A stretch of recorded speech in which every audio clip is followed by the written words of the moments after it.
Hey everyone, I hope that you're having a good day, and if you are watching this on the day I uploaded it, then I hope that you're having a good Halloween.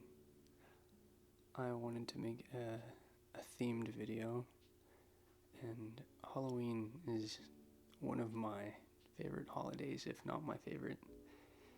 It's hard to say between that and Christmas, but anyways. But yeah, I wanted to talk about some experiences that I personally have had that you might find interesting. And yeah, I'm gonna read a scary story, an old creepypasta. It's what I what I enjoyed growing up. I guess towards my later years of childhood, I got really into creepypasta, so it has a soft spot for me. I got a new microphone, so I hope that it sounds well. I'm wearing a nice little themed sweater. And funny thing about that, actually, just give me 1 second. Originally, I wanted to get an orange sweater version of this, but I didn't read the entire description on Etsy, and so it came as a T-shirt, which is really cute. But I really wanted a sweater, so I got the same one, but in green, and it's a little short, but it's pretty good. The shirt looks pretty good as well. I might show it off in the video. We'll see. And sorry for the boring background. I went to get decorations and things to tap on, to make nice noises and everything. But all of the Halloween decorations were gone. It was all Christmas stuff. So I got some things here. What I managed to get just from being at home. Got Resident Evil 2, maybe I'll tap on that a little bit. Got Resident Evil Origins. Got 3 more Resident Evils. And then I got a book. It's not scary, it's just one of my favorite series. Yeah, pretty great little collection we got. I hope that you enjoy the video and can stand my ramblings. This is my first video that has not been at least decently scripted, so I apologize for any awkwardness. I hope to get better in time. And sorry for the background. It's I just moved, and that's where I've been working on a music box that I got. But yeah, we'll get into it. So, I feel like I should start off by saying I am quite the skeptic myself. I do not, I don't know, I don't necessarily believe in ghosts, goblins, or ghouls, but I have had some pretty strange experiences that I would like to share with all of you. I haven't told many people about these, but I think they're pretty interesting, so I hope you enjoy them. I'll start off from youngest to oldest. All of these happen at the same spot. It was on a farm that I grew up on.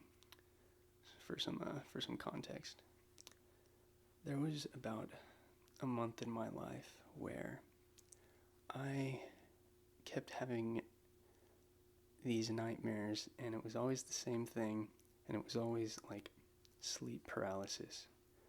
I would be laying in bed, and my closet doors would slowly open up, and I would see these little, very short, shadowy figures. They had blue eyes, I remember, and they would come up to me on my bed, and I couldn't move, and they would, I don't know, they would just kind of look at me for most of the time, and then, they would touch me sometimes, but I didn't really feel anything, and then eventually they would go back to the closet, shut the door, and then just like that, I'd be able to move again, I'd be up, and it was really weird, and it gets so much weirder after about a month of that, there's something loud happening. I'll wait a second. Okay. Apologies for all the cuts that are gonna happen. My cats are being loud, and something just happened outside. I waited until midnight 30 to record this, but I guess I didn't wait long enough. But I'll continue. Sorry. So after a month of that happening, there was one night where they came in and they were grabbing me, actually, and it seemed like they were going to pull me like out of my bed and pull me away. But my dad comes into the room and he's got a light. I don't remember what it was exactly. It was like a torch or maybe just a light in general. But he comes in and he like waves it at them, and they all kind of just fade away and run into the closet, and then yeah, they shut the closet and I wake up again and my dad's not there, but it's like 3 a.m. or something like that. And I go into the kitchen and he's already there. He asks me if I've ever had any dreams about the little shadowy figures and stuff, and we shared stories. And at the time I was young. I was probably like 9, maybe 10 max. And our stories lined up to where he remembered going into my room and shining a light, and they ran off. And that was pretty wild. It's so crazy. I feel like that would make most people believe in some kind of supernatural energies or whatever, but I don't know. It is crazy though. Alright, the next one was at the farm again. I was a bit older. I was probably, I'd say 13, I believe. And I had a bunch of friends over for Halloween, a little get-together, right? Little party. And we're playing hide and seek. And at the time I was wearing a red jacket. And I'm hiding by the back porch with my friend. And I look to him. My cats are being so noisy, I'm sorry. But I look to him, and he does a 180 and just takes off into the woods. And I just assume he wants to go hide in the woods. Kind of crazy because it was late at night, probably 9 or 10. Anyways, the game ends after, 10, 20 more minutes. And we're all sitting there, and we realize that that guy never came back from the woods. About 20 more minutes go by, and he eventually shows back up. He's very upset, and he asks where I went, and I ask him what he means. We were by the back porch the whole time, and he says that I came up to him while we were both there, mind you, and led him into the woods to go hide, but as soon as he went into the woods, I disappeared and he got lost. And yeah, it was pretty interesting. The house we were at on that farm, it was about a few hundred meters from our little camping area. That will play into the next story a little bit, which I will just go ahead and say. I was a bit older. I was about 15 or 16 maybe. Yeah, I'd say 15. And I had that same friend that had ran out into the woods and a new friend, and we were going to go camping at that campsite. So we got all of our things. We hopped on our little golf cart, and we were off to the campsite. And we get there and we start setting up all of our stuff. And then we realized that we had forgotten something. We wanted like a snack, so we drove back really quick. And then on our way back to the campsite, as soon as we like enter the open area, it was as if like a force was physically weighing us down. We all got dizzy at the same time. We were all like pretty much being forced to the ground somehow. And we heard footsteps all around us in the tree line. And it was insane. I remember just being so nauseous and dizzy. And yeah, it was insane. The footsteps kept getting louder, and so we we crawled back into the golf cart and we sped off. And that was, I would say, by far the most insane physical type of experience I've ever had. Still not really a believer because I didn't see anything, and seeing is believing, as the Polar Express taught me, you know. But yeah, it was that's pretty crazy. Let me know in the comments what your most insane experiences are with anything supernatural or just spooky in general. I'd love to hear them, honestly. I love reading about scary stuff. It's so fun. Next, I'm going to read, or I don't know if I should say read, but speak a story. I read it a long time ago. It's a creepypasta, or just a scary story in general, to be honest with you. But I feel bad. I tried and tried Googling it and trying to find it so I can credit the author, but I have not been able to find it. And mind you, I read this many years ago, probably 8 years ago, but it's stuck with me since then. And I'll get some details wrong, but if any of you somehow recognize it, please let me know. I would love to credit them and also just refamiliarize myself with the story.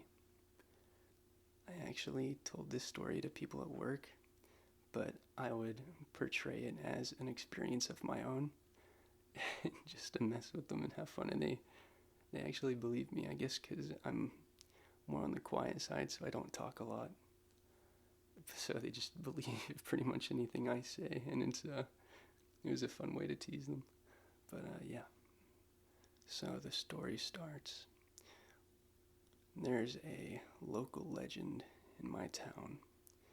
It's about a witch, and if you go and drive out on a certain road at about 3 a.m., you can see her. She'll be there looking like a hitchhiker. So, the catch is, you give her a ride and drop her off, and she will tell you one truth, an absolute truth. So me and my friends, at about 2:30, get into a truck, and we go driving until we see her. And once we do, we pull over, she gets into the back, we drive until she says to stop, and then we drop her off, and she asks us, "What would you like to know?" To be honest, I don't even remember what my friends asked, but I asked her, "Is there really a heaven or hell?" She looked at me for a moment. She said to go to one of my teacher's husband's funerals, and whenever I see that teacher, and tell her the word diamonds, and that will give me my answer. I was pretty skeptical and didn't believe her, but I decided to go through with it. I'm not gonna argue with a witch. It's good advice. So the day comes and I go to the funeral.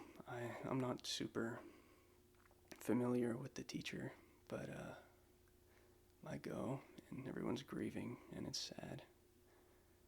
And towards the end of the ceremony, I go up to her and I give her my condolences. I tell her that I'm sorry for her loss. And then I tell her diamonds. And after I say that, she has a breakdown. She falls to the floor. She's wailing and sobbing, telling me to leave and yelling at me. I freak out because I don't know what's going on, and eventually her sister comes up and escorts me out. I ask her what happened and why did she have that reaction, and she tells me that towards the end of his days, when her husband was talking to her about dying, she asked her husband, "How will I know if you made it to heaven or hell?" And he said, "Well, I'll send you a message. If I make it to heaven, I'll say hearts. If I make it to hell, I'll say diamonds. that's about all I really remember from this story, but I love it so much. Horror that talks about gods or heaven or hell or anything on like a higher plane like that. I really enjoy it. It's one of the only things that actually give me chills, you know. It's so good. Sorry I didn't do it too much justice. There is a lot more. But it's been damn near a decade, so I do not remember it all word for word. And I also started speaking it in my own perspective as if I was there, so I hope that was maybe entertaining. I don't know, I didn't really mean to, but it just kind of happened, so. So, the next and final thing that I'm going to read is creepypasta, and it's called The Rake. I don't know if you've ever heard of it, but as a child, it really, really scared me. I remember I was up for almost a week straight, just petrified, terrified of this thing. He had me spooked really good. So I'm just gonna read the creepypasta page, and hopefully you find it intriguing or maybe even a little scary. Who knows? But yeah, as the sun begins to set and the trees huddle together in small dark groups as if shielding themselves against the coming of night, you step quietly and quickly through the carpet of fallen leaves and stray twigs, recognizing and noting as you do every rustle, every snap of a branch created by your own footfalls. You note them so that you can distinguish them from the other sounds. The soft rustling of leaves, the crack of bracken somewhere behind you. You increase your speed, knowing that night is not the only thing drawing closer. The sound increases as your pace and heartbeats quicken. You turn, and in the fading light, catch a single glimpse of the hunched, crawling thing that is pursuing you, creeping forward like an animal and yet looking so horribly human. You only caught a single glimpse, but then you start to run. One glimpse is enough. I had to skip one of the entries because I don't know if YouTube will like what it's about, so we're just going to skip it just in case. This is a journal entry translated from Spanish, 1880. I have experienced great terror. I have experienced the greatest terror. I see his eyes when I close mine, and they are hollow, black. And they saw me, and they pierced me. His wet hand, I will not sleep. This is from a mariner's log in 1691. He came to me in my sleep. From the foot of my bed, I felt a sensation. He took everything. We must return to England. We shall not return here. At the request of the Rake. This is from a witness from 2006. 3 years ago, I had just returned from a trip from Niagara Falls with my family for the 4th of July. We were all very exhausted after a long day of driving, so my husband and I put the kids to bed and called it a night. At about 4 a.m., I woke up thinking my husband had gotten up and went to the restroom. I used the moment to still back the sheets, only to wake him in the process. I apologized and told him I thought he got out of bed. When he turned to face me, he gasped and he pulled his feet up from the end of the bed so quickly his knee almost knocked me out of the bed. He then grabbed me and said nothing. After adjusting to the dark for a half second, I was able to see what caused such a strange reaction. At the foot of the bed, sitting and facing away from us, there was what appeared to be a naked man, or a large hairless dog of some sort. Its body position was disturbing and unnatural, as if it had been hit by a car or something. For some reason, I was not instantly frightened by it, but more concerned about its condition. At this point, I was somewhat under the assumption that we were supposed to help him. My husband was peering over his arm and knee, tucked into the fetal position, occasionally glancing at me before returning to the creature.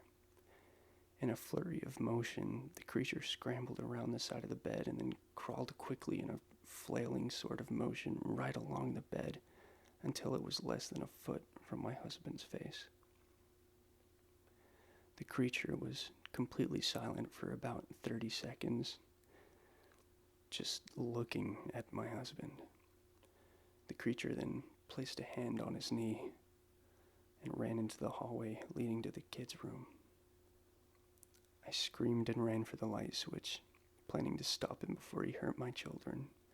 When I got to the hallway, the light from the bedroom was enough to see it crouching and hunched over about 20 feet away. He turned and looked directly at me, covered in blood. I flipped the switch on the wall and saw my daughter, Clara. The creature ran down the stairs while my husband and I rushed to help our daughter. She was very badly injured and only spoke once more in her short life. She said, "He is the Rake." My husband drove his car into a lake that night while rushing our daughter to the hospital. He also did not survive. Being a small town, news got around pretty quickly. The police were helpful at first, and the local newspaper took a lot of interest as well. However, the story was never published, and the local television news never followed up either. For several months, my son Justin and I, we stayed in a hotel near my parents' house. After we decided to return home, I began looking for answers myself. I eventually located a man in the next town over who had a similar story. We got in contact, and we began talking about our experiences. He knew 2 of the other people in New York who had seen the creature we now referred to as the Rake.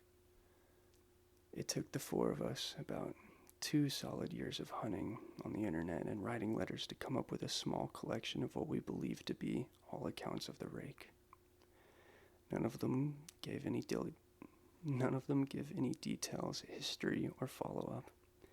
One journal had an entry involving the creature in its first 3 pages and never mentioned it again. A ship's log explained nothing of the encounter, saying only that they were told to leave by the Rake. That was the last entry of the log. There were, however, many instances where the creature's visit was one of a series of visits with the same person. Multiple people also mentioned being spoken to, my daughter included. This led us to wonder if the Rake had visited any of us before our last encounter. I set up a digital recorder near my bed and left it running all night, every night, for 2 weeks. I would tediously scan through the sounds of me rolling around in my bed each day when I woke up. By the end of the 2nd week, I was quite used to the occasional sound of sleep while blurring through the recording at 8 times normal speed. On the first day of the 3rd week, I thought I heard something different. What I found was a shrill voice. It was the Rake. I can't listen to it long enough to even begin to transcribe it. I haven't let anyone else listen to it yet. All I know is that I've heard it before, and I now believe that it spoke when it was sitting in front of my husband. I don't remember hearing anything at the time, but for some reason, the voice on the recorder immediately brings me back to that moment. The thoughts that must have gone through my daughter's head make me very upset.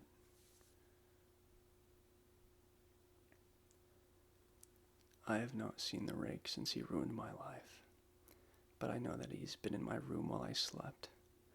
I know and fear that one night I'll wake up to see him staring at me. If you're unfamiliar with what the Rake looks like, he is a very pale creature, and he stalks his victims on all fours, and he has the appearance that somewhat resembles a mutated dog. He has long talon-like appendages, fingers, I suppose. And he lives in foresty areas. But yeah, crazy enough, the Rake was thought to have started a long time ago, way back in 2005 on 4chan. So that's pretty interesting. Anywho, I hope you enjoyed that. It was a little bit different. It was pretty fun, honestly. It's weird having the camera on and not showing my face, but yeah, I'd feel even more awkward showing my face. But yeah, I hope that you enjoyed it, and I hope you've had a wonderful Halloween, or if it's not Halloween, then I hope you had a good time listening to a scary story.